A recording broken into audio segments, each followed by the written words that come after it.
Idioma universal, con el auspicio de BCA Corporate and Investment Banking, presentan Mirada Financiera. El periodista Sebastián Aguirre analiza los principales hechos que mueven a los mercados financieros de Chile y el mundo. ¿Qué tal? ¿Cómo están? 2 de la tarde en punto para iniciar esta edición de día miércoles 19 de agosto de Mirada Financiera. En esta ocasión, junto a uno de nuestros panelistas estables, Alejandro Alarcón, economista, profesor de la Universidad de Chile. Gracias por estar con nosotros, Alejandro. Gracias, Sebastián. Muchas gracias. Un gusto, como siempre. Igual, pues feliz de estar aquí contigo. Oye, Alejandro, tenemos ahí algunos temas bien interesantes para analizar. Ya vamos a estar conversando de aquello, en particular con el precio del dólar que se está acercando a los 700 pesos. Durante esta jornada ya está cotizándose a esta hora 6.97 y eso tiene hartas implicancias y hartas causas también que están elevando el tipo de cambio. De eso vamos a conversar en instantes. Lo adelantamos nada más porque antes de eso queremos revisar, por supuesto, como cada edición de Mirada Financiera, los datos bursátiles, qué es lo que ha pasado con las bolsas a nivel internacional. Nos vamos de inmediato a Asia, abriendo la jornada con pérdidas en la bolsa de Nikkei, también en el Hang Seng. 1,61% para la bolsa japonesa la caída, 1,31% para la de Hong Kong. Shanghai, en tanto, se recuperó después de una fuerte caída de ayer. 1,59% fue la ganancia de hoy. En Europa, la bolsa de Londres baja un 1,88%. La de París cae también 1,75%. La bolsa alemana fue una de las que lideró estas pérdidas en Europa.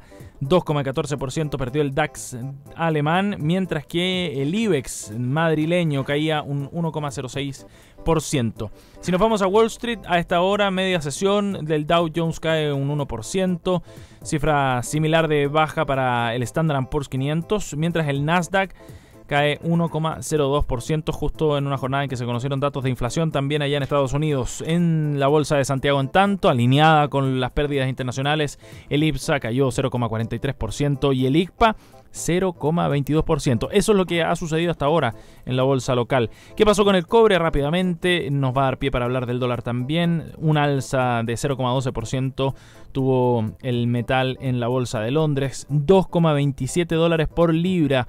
Es el precio por estos días entonces para el metal rojo. Y ya lo decíamos, el dólar, que será el tema de conversación en nuestro primer bloque, se empina por los 697 pesos, Alejandro. Casi. 697 pesos, acercándose a la barrera ya psicológica, aunque ya algunos lo tienen internalizado, de los 700 pesos para el tipo de cambio acá en Chile. Les recordamos que nos pueden escuchar también online, antes de entrar de lleno en el tema, en www.infinita.cl. Preguntas también en el Twitter, @InfinitaFM, para poder interactuar también junto a ustedes. Alejandro, vamos de lleno a lo que ya adelantábamos, el precio del dólar, que se está acercando a pasos bien rápidos a la barrera psicológica de los 700, algo que ya habíamos adelantado en todo caso. Sí, la semana adelantado en el programa La CNN, podemos decir también, porque lo dijimos, sí, claro. Lo anunciamos. Efectivamente, las tendencias están marcando, yo diría, hace bastante tiempo, por eso que hicimos el anuncio con bastante tiempo antes. Y la tendencia fundamental es que nosotros estamos en el grupo de los países emergentes, y los países emergentes se están quedando sin capitales. Los capitales están saliendo rápidamente después que a principios del año 2014 la Reserva Federal cortara el famoso estímulo monetario que tenía inundado de liquidez la economía, no solo de Estados Unidos, sino también mundial. Al cortarse ese estímulo monetario, inmediatamente hubo menos soporte para el financiamiento muy generoso que proveían muchos países a los llamados países emergentes, que estaban de fiesta, con exceso de gasto, entre ellos Chile. Pues digámoslo, Chile tuvo un exceso de gasto que llegó a tener la cuenta corriente de la balanza de pago con un déficit de un 5% del PIB. Eso es lo mismo cuando una familia gasta más de lo que se produce, y tiene que recurrir a los bancos, ¿no es cierto?, al sobregiro. Hasta que el banco le dice, oye, estás gastando mucho más de lo que estás produciendo. Y aquí pasa lo mismo. Chile se ha ajustado, y se ajustó básicamente porque la principal variable de ajuste en Chile ha sido el tipo de cambio. Por eso que en estos momentos no podemos asombrarnos que lo tengamos en 700 pesos, y hace 14, 15 meses estaba en 480 pesos. Claro.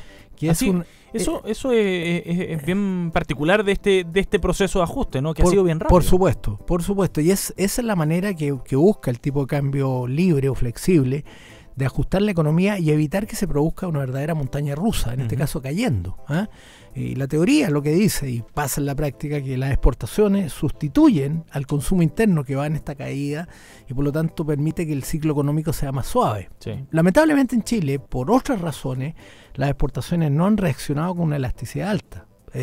Yo estoy proyectando para este año un crecimiento un poco por arriba del 1%. En otras condiciones yo había proyectado una caída de 7%, un alza de 7% de las exportaciones. Eso lo proyecté en octubre. En otras condiciones políticas, de confianza. Exactamente, es lo que hablábamos en nuestro programa y particularmente la inversión, que lo podemos analizar en otra parte del programa, pero podemos dar el titular. La inversión lleva cayendo, si sumamos el primer y segundo trimestre de este año, más de 10%, un 11%, casi un 11% en 18 meses, que también es la caída más importante que me ha tocado observar en mi vida profesional en un periodo corto de tiempo. Entonces, incluso más que la subprime. Claro, porque para Chile, en cuanto a la recuperación, no va a haber recuperación en el país mientras no se recupere la inversión. Sí. Entonces, la madre del cordero está ahí. Está la inversión. Oye, pero volviendo al tema del dólar, porque ese tema lo vamos a tocar, pero lo dejamos para el segundo bloque. Pero en el caso del dólar, para ir acotando la conversación, tú mencionabas esta salida de capitales desde el mundo emergente en general, no solo desde Chile. ¿Y eso a qué se debe? ¿Por qué se está yendo este capital? Eso se debe básicamente a que los inversionistas que financian ese gasto excesivo están volviendo a su origen, porque consideran que ya no se están dando las condiciones en Latinoamérica, por ejemplo, o en general en el mundo emergente, para seguir financiando esos déficits en cuenta corriente. Particularmente, eso ha incubado expectativas de devaluación.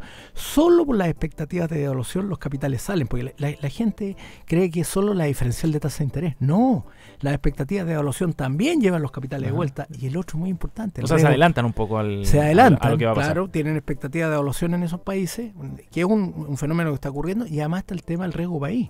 Mientras mayor el riesgo país, los capitales exigen una tasa de retorno más alta. Si no se da, salen. Bueno, a Brasil le pasó en forma dramática. Bueno, claro. Tuvo esta devaluación del real fantástica. No sé si fantástica, pero impactó a la inflación. Sí, muy grande. El Banco Central se ve la obligación de subir las tasas de interés y los capitales empiezan a fluir hacia otro lado. Le hicieron downgrade hace muy poco, la semana pasada. Sí. Entonces, esa es la razón estructural. Pero nosotros tenemos el síndrome chino también. Le vamos a poner síndrome. Estamos estornudando con los chinos, porque se ha extendido la idea de que los chinos no solo se están ajustando a una tasa de crecimiento de 6,5%, y en forma, vamos a decir, elegante, por darle un nombre, muchos estudios están indicando que los chinos nos están mintiendo, que han caído más. Claro, que hay un blanqueamiento de las cifras. Claro, que parece que están creciendo 5 nomás, o algunos más audaces. Y son instituciones serias las que están diciendo esto, 4,5%. Entonces eso implica para los futuros de cobre que el cobre va a seguir bajando. Uno a veces siente que lo que sucede acá en Chile depende prácticamente de lo que pase allá en China, y como que uno estuviera en manos más o menos del gobierno chino, en definitiva, porque es tan grande la influencia que respecto al tema del cobre, a nuestras exportaciones también, además del cobre, al tipo de cambio, etcétera. Claro, lo que pasa es que los chinos están haciendo su propio ajuste. Los chinos, a partir del mandato de Xi Jinping, ¿no es cierto? Xi Jinping es presidente, comandante en jefe de la Fuerza Armada y secretario general del Partido Comunista. Sí. Nosotros hemos tenido eso también, pero en otra época. Una persona que aglutina todos los poderes. Mucho poder. Designó a un economista, un doctor en economía que se llama Li Keqiang. Y Li Keqiang decidió hacer dos cosas. Uno, que el peso del crecimiento en China lo iba a llevar el consumo y no las exportaciones como fue el pasado. Entre otras cosas porque el costo de la mano de obra con este cambio del campo a la ciudad empezó a subir el costo de la mano de obra, entonces lo hace menos. Y bueno, y lo otro, el tipo de cambio, que también vino la fiesta del yuan. Pero esa es esta parte. Pero fundamentalmente es concentrar el crecimiento en el consumo. Entonces, lo primero es cambiar el mercado de capitales. Y segundo, la segunda razón es que está ajustando la tasa de crecimiento. Los chinos se dieron cuenta que no podían crecer 12%. El auto chino no podía ir a esa velocidad porque o se daban vueltas o se les quemaba el motor. Sí. Li Keqiang es un economista. es un experto en economía y por lo tanto a través de medidas de liquidez empezaron a bajar en una economía que está sobreexcitada y hay el endeudamiento de más de 2 veces el Producto Interno Bruto de China, y estamos hablando de trillones. Y esa baja en el crecimiento chino o esas menores expectativas, ¿de qué manera nos golpean por el precio del dólar? ¿Solo por el cobre o también...? Nos golpea porque le pega a los commodities en general y a nosotros al cobre, y por eso cuando cae el precio del cobre llegan menos divisas, y por eso que sube, hay una estrecha correlación entre el precio del cobre. ¿Y esa correlación es más o menos inmediata? Es decir, si hoy mañana viéramos, voy a inventar, una caída de 5% en el precio del cobre, ¿esa se traspasa durante la misma jornada o va con rezago? Casi a la misma jornada. Vale. Pero lo más importante es recordar que asimismo, como recordábamos el dólar a 480 pesos, recordemos que el cobre en esos años, en los años de la fiesta que tuvimos, que Piñera era presidente, teníamos el cobre a más de $4 la libra. Sí, y por eso que gastábamos, porque teníamos mucha plata. Por eso que la crítica es que por qué hay... Bueno, no vamos a entrar a criticar el pasado porque después se enojan conmigo. Oye, Alejandro, pero tenemos el contexto general. Esto es un problema para todos los países emergentes. Hay una salida y una fuga masiva. Pero la semana pasada veíamos un informe que emitía JP Morgan que planteaba que Chile particularmente estaba mucho más expuesto frente a la posibilidad de una devaluación de su moneda. Claro. Dentro de los países emergentes, en ese concierto. ¿Por qué Chile en particular? Porque es muy grande la exposición que tenemos al cobre, muy grande la dependencia china. Porque las razones han sido más variadas. En primer lugar, somos un país emergente que está en este contexto que los capitales están saliendo por las expectativas de devaluación, básicamente. Segundo, porque tenemos el cobre, pese a todo lo que se ha hecho en muchos años de diversificar las exportaciones como principal exportación. Y tercero, porque nosotros estamos muy expuestos al dólar. Entonces, cualquier medida que se toma en Estados Unidos de parte de la autoridad monetaria, ahora está en el medio, la famosa alza de tasa de interés que se hizo en septiembre. Algunos analistas lo dan como, no la van a hacer, basado en nada. Porque Estados Unidos va a hacer lo que le convenga, y a Estados Unidos no le conviene inflar burbuja, porque la última burbuja que les reventó la cara provocó la recesión del año 2009.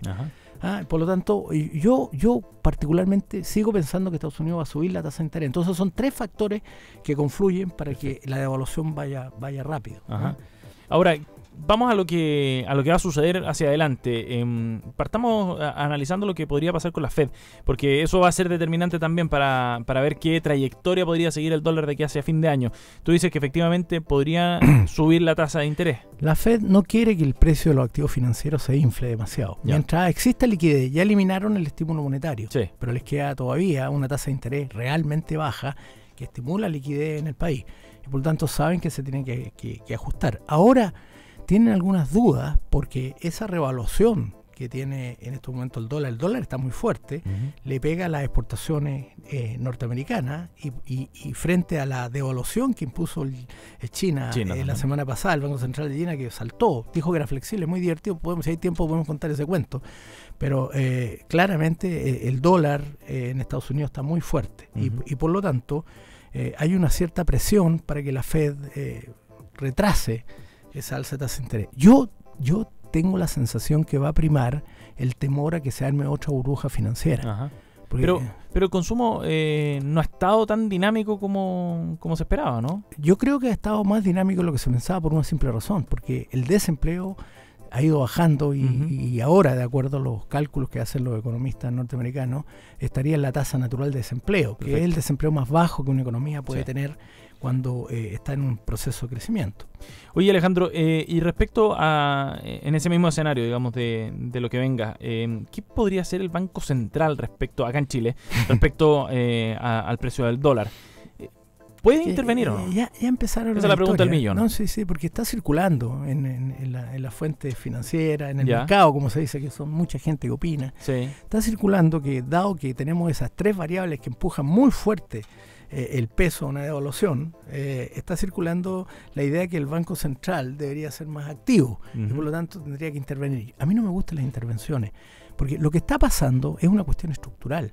En definitiva, una intervención no te asegura que tú vas a cambiar la trayectoria de una variable cuando tiene cuestiones estructurales tan fuertes. Yo preferiría que el presidente del Banco Central, que tiene extraordinaria credibilidad en el próximo informe de política monetaria dijera algo así como hace Mario Draghi, el presidente. Voy a hacer lo que sea necesario, porque esos son mensajes. Sí.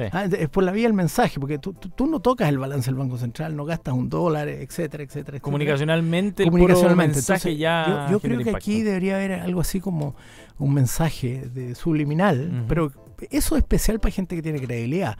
Si hay algún presidente que no tiene credibilidad, no sirve. Pero Rodrigo Vergara la tiene. La tiene. Rodrigo Vergara tiene que aprovechar eso y yo haría eso. Si estuviera yo, me encantaría, pero no estoy. Ok, pero tendría que hacer eso para, o más bien, ¿por qué? ¿Por qué el Banco Central debería...? Porque el gran enemigo de esta devaluación es la inflación. Okay. O sea, la inflación es la que produce los costos, porque más de la mitad de los bienes en Chile son bienes transables, o sea, están indexados a la inflación. Por ejemplo, citemos la carne, la luz. ¿Por qué la luz? Porque la luz en Chile, por otras razones, porque no tenemos suficiente energía hidroeléctrica, tenemos energía termoeléctrica, que en definitiva se produce con petróleo, y nosotros importamos casi el 100% del petróleo que traemos. Y por lo tanto, debido a eso, aunque el petróleo esté bajando, está indexado al dólar. Nosotros no compramos con bacollo ni con pesos. El petróleo lo compramos con dólares. Constante y sonante. Con dólares. Entonces, y tenemos otros bienes que están en los sectores de la inflación subyacente. Entonces, lo que ha reportado el impacto de la devaluación ha sido que la inflación en estos momentos está apuntando en 4,5 a fin de año, que está fuera del rango meta. Entonces, muy lejos. Entonces, el Banco Central tiene una obligación constitucional de llevar en un periodo de 12 a 18 meses. Qué interesante la aclaración. Qué interesante la aclaración, porque en definitiva lo que motiva al Banco Central a intervenir, ya sea a través de un mensaje comunicacionalmente o directamente con la inyección, digamos, de más dólares al mercado, sería la inflación, que es su misión. Digamos. Es la misión más importante. Y no el hecho de que sencillamente el dólar esté por sobre tal o cual número y esté perjudicando a los consumidores. Exactamente. Bueno, y por eso que yo no descarto, más bien creo que lo tiene que hacer, empieza a subir las tasas de interés, después del primer trimestre del próximo año, si no va a llegar al centro del rango meta del año 2016, y el centro del rango meta es 3%, o sea, tiene que recorrer 150 puntos básicos de inflación, y es una tarea dura. Oye, Alejandro, pero esta posibilidad de que el Banco Central llegara a intervenir o que hiciera algún tipo de gestión, vamos a dejarlo así, comunicacional respecto al tipo de cambio, ¿se podría dar en qué precio del dólar acá? Yo creo que lo que pasa es que en estos momentos estamos con un dólar en 700, digámoslo, que ya fue anunciado, vamos a ir virtualmente ya. ¿Sí? Estamos en 700, entonces yo creo que bastaría que el precio del cobre llegara a $2 la libra para que llegáramos 7.20, 7.30. Y yo creo que con esa trayectoria del dólar el Banco Central está muy incómodo para cumplir su misión constitucional de llegar al centro del rango meta. Chuta, no estamos tan lejos entonces, porque con esas noticias que teníamos de China... No estábamos tan lejos porque China, el síndrome chino no... Hay una película que se llama... ¿El síndrome chino? Sí, de Jack Lemmon, que es una planta nuclear. Bueno, tú eres mucho más joven que yo, así que... Vamos a buscarla. Alejandro, vamos a hacer una pausa en Mirada Financiera y seguimos analizando otros temas de la jornada. BCI Corporate and Investment Banking le ofrece soluciones en corretaje de bolsa en Miami Branch, securitizadora, banca privada, sales and trading, finanzas corporativas y también asset management a través de un solo ejecutivo de relación en BCI.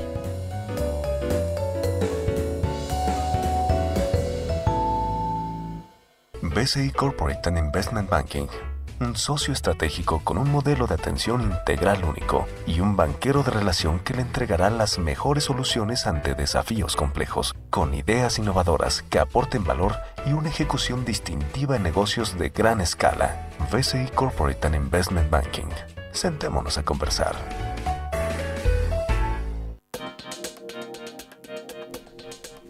Ya estamos de vuelta, 2:19, Mirada Financiera. En sus decisiones financieras, BCI Corporate and Investment Banking está junto a usted con un modelo de atención integral único que aporta valor y una ejecución distintiva. Sentémonos a conversar. BCI nos acompaña aquí en Mirada Financiera en este día miércoles 19, que también nos acompaña Alejandro Alarcón, economista de la Universidad de Chile. Y teníamos una nota que a mí me pareció bien interesante, que tiene que ver con los crecimientos regionales en el segundo trimestre. O'Higgins, Arica y Parinacota y Valparaíso fueron los que lideraron estos indicadores de actividad económica regional. El INACER, en relación con el mismo trimestre del año anterior, crecimientos en torno al 6% en O'Higgins, 5,7% en Arica y 4,9% en Valparaíso fueron las que impulsaron este segundo trimestre del año. Por el contrario, las que cayeron fueron las regiones de Magallanes, Biobío y Atacama. En el caso de Magallanes, con una caída de hasta 3,4%. Y esto nos da pie, Alejandro, para analizar también el desglose, lo que nos queda de estas cuentas nacionales conocidas ayer en torno al Banco Central. Y más que hablar de los componentes y de los números en particular, o hacer un desglose completo, que ya lo comentamos ayer, me gustaría que pudiéramos proyectar conclusiones y hacer una proyección de lo que viene para los próximos trimestres en función de estos datos. Muy bien. Bueno, lo que los números están confirmando es que la economía chilena está en una trayectoria muy cercana al 2%. Eso, y creo que eso podría cambiar solo estadísticamente debido a que el tercer y cuarto trimestre del año pasado, sobre todo el tercero, fueron bastante bajos. Bastante bajo. El tercero por lo menos creo que estuvo en la vecindad del 1%. Por lo tanto, cualquier cifra que esté cerca del 2% de IMASEC o incluso un poco más, podrían hacer rebotar el Producto Interno Bruto en la segunda parte del año. Pero la realidad es que la economía chilena no está creciendo a tasas que podrían de alguna manera mantener alejado el problema del desempleo, porque el desempleo es el mayor problema que tiene cualquier economía. Vean lo que ha pasado en Europa. Por lo tanto, tú no puedes mantener el crecimiento del gasto público para mantener baja la tasa de desempleo. El último reporte nos indicó que el 80% del crecimiento del empleo se debía a empleos públicos. Sí, eso no se puede mantener. No es sostenible. Eso no es sostenible. Pero a mí lo que me tiene más preocupado es lo que decíamos al comienzo, es la inversión, porque la inversión en 18 meses ha caído 11%. Es una cifra extraordinariamente fuerte. Sí, nos decían en el inicio del programa que no lo habías visto en exactamente, años. En años. Y particularmente eso impacta al crecimiento, pero está impactando las exportaciones, que como explicábamos, que es la parte buena de tener una devaluación. La devaluación hace competitivas las exportaciones. Nuestras principales exportaciones van a China, que pese a todo lo que se diga todavía está creciendo alrededor del 6%, ¿no es cierto? Esperamos que siga, porque no, ojalá sea así. Como decía mi abuelita, hacer la cueca en pelota arriba del piano. Eso nos lleva para abajo. Pero Estados Unidos también se está recuperando. Decimos, está Japón, pese a que ha tenido algunos datos malos últimamente, va a crecer en la vecindad del 1,5% después de haber crecido 0%. Sí. La India, que también, la India nos importa a nosotros, nosotros le exportamos el 7% del total. O sea, tenemos un contexto en que la economía está evolucionando más o menos bien hacia donde van nuestras ventas externas. Pero no responde las exportaciones, y no responden porque la inversión le afecta. Sí. Es que ahí me da la impresión de que fallaron los cálculos políticos también, porque el año pasado, a fines del año pasado, Alberto Arenas decía que ya se veían ciertos brotes verdes en la medida que se lograran despejar incertidumbres políticas, y eso no ha cambiado desde el año pasado hasta ahora. Yo creo que más bien que los brotes se fueron marchitando, es para ser muy franco, porque eso se dio en un contexto donde en diciembre tuvimos un IMASEC muy cercano al 3%. Sí. Después en enero el IMASEC fue más arriba del 3%, entonces hubo una excitación general que produjo ese tipo de declaraciones. Pero después vinieron las declaraciones, apareció marzo, como a los chilenos, y en marzo tuvimos una serie de noticias que tenían que ver con la intensificación de las reformas. Incluso apareció con mucha fuerza la moneda aludiendo a la reforma constituyente. Sí. Y yo creo que en definitiva eso produjo una muy mala señal de la expectativa, cosa que ha sido reportada. Las expectativas van al suelo. Oye, Alejandro, ayer uno de los datos de los componentes, digamos, de estas cuentas, en el caso de la inversión en particular, uno de los componentes que cayó fuerte fue el de maquinaria y equipo, ¿no? 15% aproximadamente caía. Y eso también nos adelanta lo que viene hacia adelante, ¿no? Hacia los próximos trimestres. ¿Cuánto más podríamos tener entonces este bajo crecimiento? Es la pregunta del millón. Esa es la pregunta, pero realmente eso que estás indicando tú es una pregunta muy importante. Porque la inversión se compone de inversión en maquinaria y equipo, pero también una parte muy importante es la construcción, que mágicamente ha crecido 3% por todo lo que sabemos. Están los camiones, ¿no es cierto? La cantidad de edificios que se están construyendo. Quieren hacerlo antes que venga el impuesto. Ojo con ese dato. Los impuestos causan un impacto en esto estamos de acuerdo, que es legítimo, que más igualdad. Yo estoy de acuerdo con eso.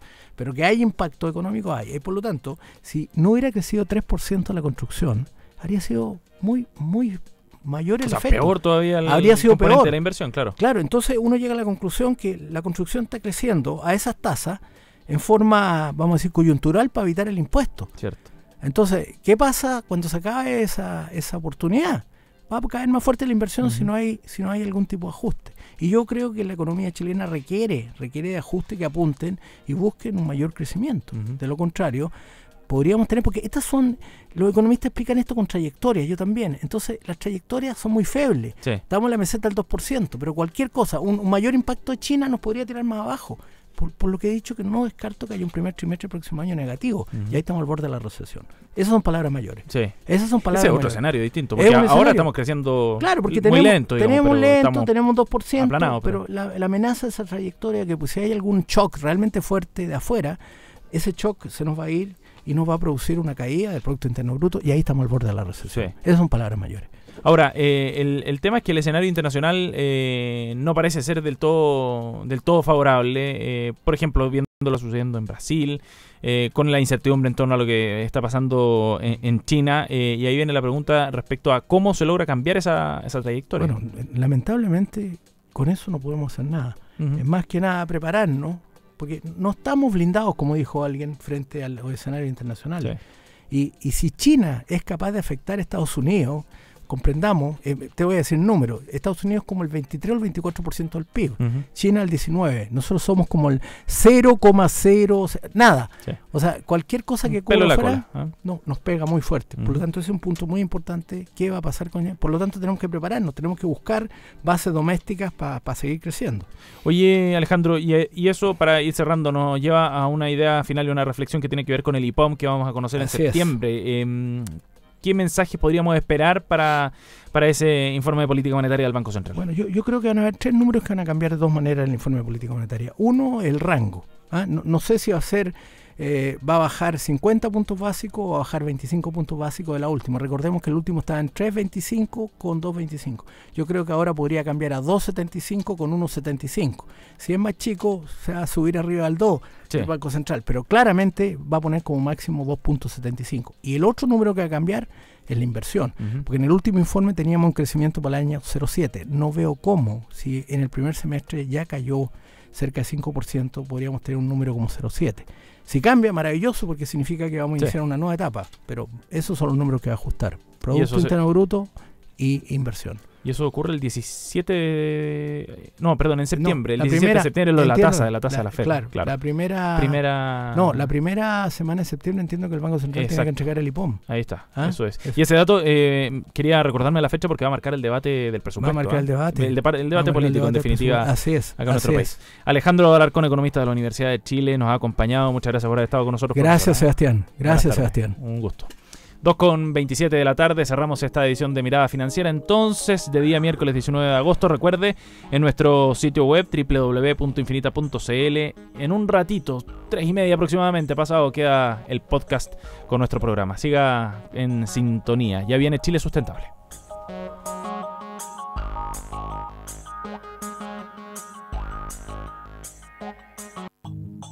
Radio Infinita, idioma universal, con el auspicio de BCI Corporate and Investment